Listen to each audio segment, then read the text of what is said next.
Yo!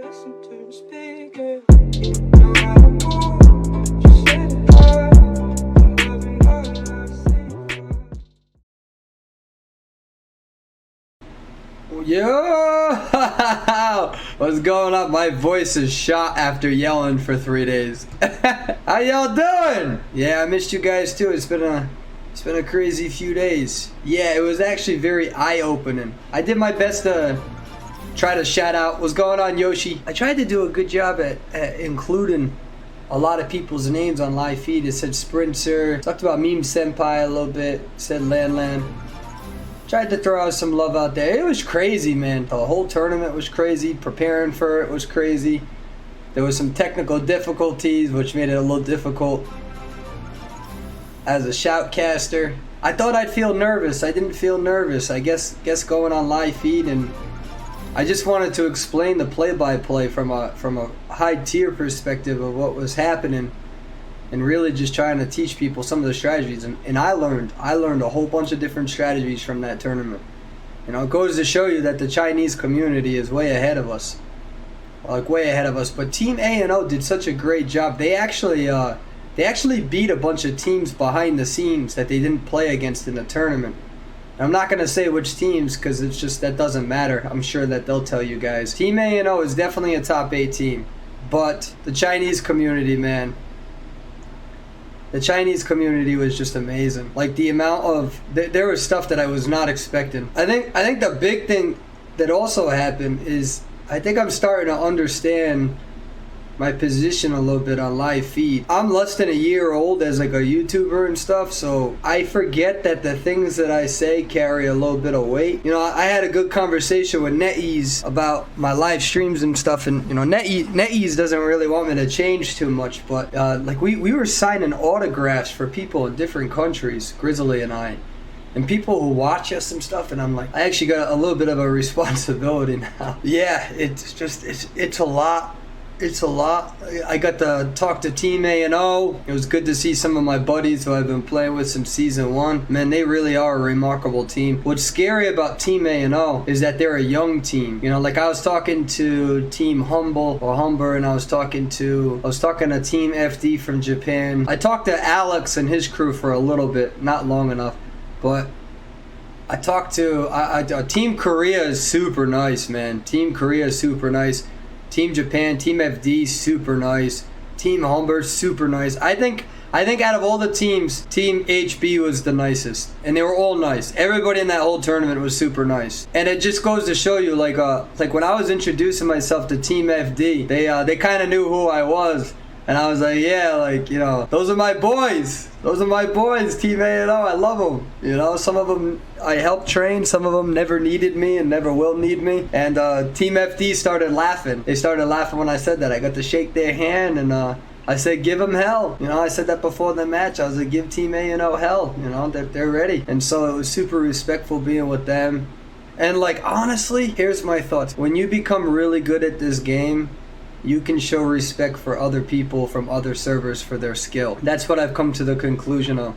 Because these were some of the best players in the world. There was other teams where, like, the players, they're actually friends with me on Facebook, and I didn't even know. And they're like, oh, like, we watch your videos on Twitch, and we look at some of the stuff that you come out with, and that was it was such a great experience, man. And then I was talking to NetEase. NetEase did a very good job taking care of us.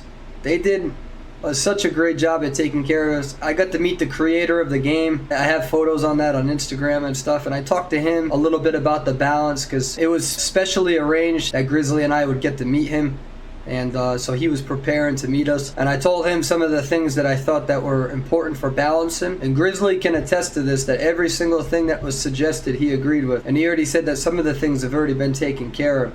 So that's going to be very interesting. I'm very excited for the future. Not everything was said on that national stage, so there's even bigger things brewing. But really, I hope that see, like, what's happening right now, and it's kind of sad. There's a lot of tension between some of the high tiers on the server. Like, there's a lot of tension going on between some of the high tiers, and man, I really hope that they can settle that, because we as a server, our top players, We need to practice against each other. If we want to beat some of them top Chinese teams, we got a long way to go. We really do. And we have a lot of good players on our server, and it would benefit them all from practicing against one another instead of having this tension, instead of worrying about who's better than who, which clan is better than which. Like, you go into the tournaments, and there were teams that weren't going to play against each other who were scrimming against one another, trying to help each other. Like things like that, where teams really went against each other. They had no problem scrimming against each other. There was a lot of teams there that were helping each other. I really hope that some of the high tiers can practice against each other, continue getting better. Yeah, Mercenary, we have the stats already. I have to make a video on the stats. We have the stats already. Priestess completely changed the meta. But you got to remember that that's mostly for Moonlit, and that's mostly for Sacred Heart. Some teams tried to pull it off in Red Church, but it's really not the same. You got to start looking at characters, at how good they're at the maps. Like, for instance, looking at PPX. PPX chose certain hunters for certain maps, which is very interesting. Like Leo's Memory, 5HS did the same thing. Like on Leo's Memory, they chose Geisha a lot because Geisha's pretty good on that map. But the thing is that it's important that people understand that what we see in competition shouldn't always be reflected in what we see in duo rank mode. Did you see any new mechanic strategies that you were surprised about? Yeah, you know what? For some reason, I don't know if I've been stupid for the past 8 months. It was very surprising to see mechanic as the main rescuer. Like, what in my mind always figured like mechanic, like you need to keep decoding stuff. And I know it makes perfect sense that mechanic should, like on paper, it makes sense that mechanic should be a main rescuer, but for some reason in my mind, I never like really looked at her as like a main rescuer, and that changed my opinion a little bit. And that's also why the top clan banned Ripper, because Ripper is the counter to that mechanic strategy.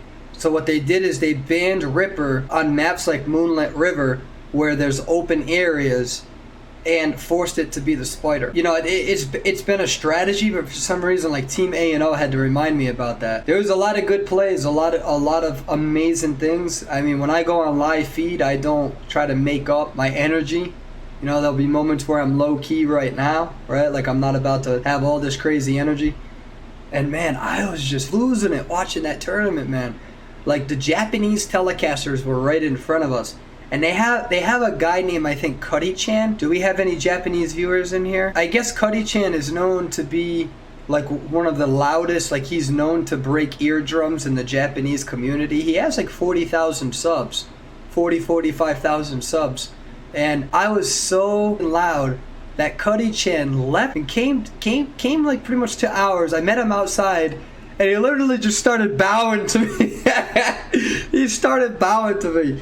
And man, me and that guy, we can't speak the same language, but man, we got a bromance. I made a lot of friends there, and it kind of made me start thinking about my position as a streamer. NetEase took me aside and they wanted to talk to me about that, because they're just like, hey, you know, as you continue building your profile, there's a responsibility with your streams. And I'm starting to realize that. Like, for instance, like I'm looking at some of my older streams, how I can be hard on some of the people who play with me, and I know you all like to see that. It makes me feel bad. I'm not a YouTuber or a streamer. I'm so young to this. I'm still trying to learn the rules to it. And it's crazy because you'll like say one thing and then so many people like, dude, it's so crazy. You're always under a microscope. So I talked to Grizzly about that. But the thing is that with that tournament, a lot of that tournament was competitive. And you're not going to see that same style within rank mode, I don't think. Alright, so traditionally, right, in every single tournament, like ever, we've seen mechanic banned the most. And because people in the last 2 or 3 months started really using that priestess strategy, mechanic was hardly banned because of that strategy. And Seer is really good, but he was banned the most last tournament. So yeah, Mercenary definitely counters Ripper. They know that what's most important is not screwing up the rescue, and it's very hard to do that. Roxon did a very good job taking down that Mercenary with his Feaster. He did a very good job. So yeah, Mercenary is the one that's starting to be used more because of that Ripper. And then it was good to see Forward in that tournament. Oh yeah, I'm not playing Mind's Eye right now. We'll see what the queue time is. I'm telling you guys right now, Team A&O, they're a scary bunch. Like I know that there's certain clans right now on the server who are like, oh, like we could beat Team A&O. Team A&O has never lost on this server yet. They're a completely different clan, and they're scary. They beat a lot of they beat a lot of those teams in the scrim. Behind the scenes, they did a good job. Team A&O, they're scary. Don't underestimate them. That's why I would like to eventually sponsor a tournament. I think I wouldn't mind sponsoring a tournament and having some of the best clans on the server go head to head. I think it would be good to actually have a real tournament, like a real tournament on US, and see how some of the best teams play. There's a lot of people within the US, EU, Chinese community who we didn't get to see play. It would be good to see them play. It'd be good to see some of the clans kind of come together and play against each other, and instead of this spitefulness that's happening behind the scenes, everybody just kind of plays. I'm gonna do a good job staying the hell uninvolved with all of it in terms of the picking clans and stuff, because it causes a disaster. I think commentating is where I belong. I have a lot of plans to continue expanding, to do YouTube. You know, there are a lot of people who are asking me if I'm going to compete, and the thing is that I don't really see the need to. We have a lot of good players on our server. You know what I mean? Like, there's all the survivors on Team A&O I was super impressed with. They're very good players. I kind of like being an MC, being able to. I do kind of want to compete though. Oh, the food was delicious. The people were very nice, and the food was delicious. You know what's interesting? What's interesting is that you know, you didn't really I didn't really get to see Alex play. Alex over there, who's a top hunter. He's one of the best hunters in the game. He took more of a coaching position, right? Like, everyone knows that Alex is a good player, but he didn't want to compete. He wanted to coach his team and stuff. And that's kind of the route that I think I'm gonna take. I don't have time to practice 8 hours a day. I got a real life career. Yeah, I do yell, dude. I do yell. I can't handle. Dude, I can't stop. I can't stop yelling. I get too excited, man. Like, when I'm yelling, like, I'm not making that up. I'm not trying to be funny, or I'm not like excuse my language. I'm pumped. I'm super pumped. But now I'm on a microscope, man. I'm on a microscope, so like I try to keep my interactions to a minimum in the game. Like, I'm afraid to type anything, because at any point in time somebody can try to take a screenshot, try to get me in trouble. I think I want to take more of the coaching route for those who want to continue learning. We have a lot of good players on the server, man. It's not like I'm the only good player. I can't wait to so my contract ends in Land. We going against Land. Man, I am not awake enough for this. Oh, Jesus. I'm over here trying to chill, and then we get the best damn geisha in the whole server. Good luck, Land. Oh, give me a second, guys. I gotta take her serious. She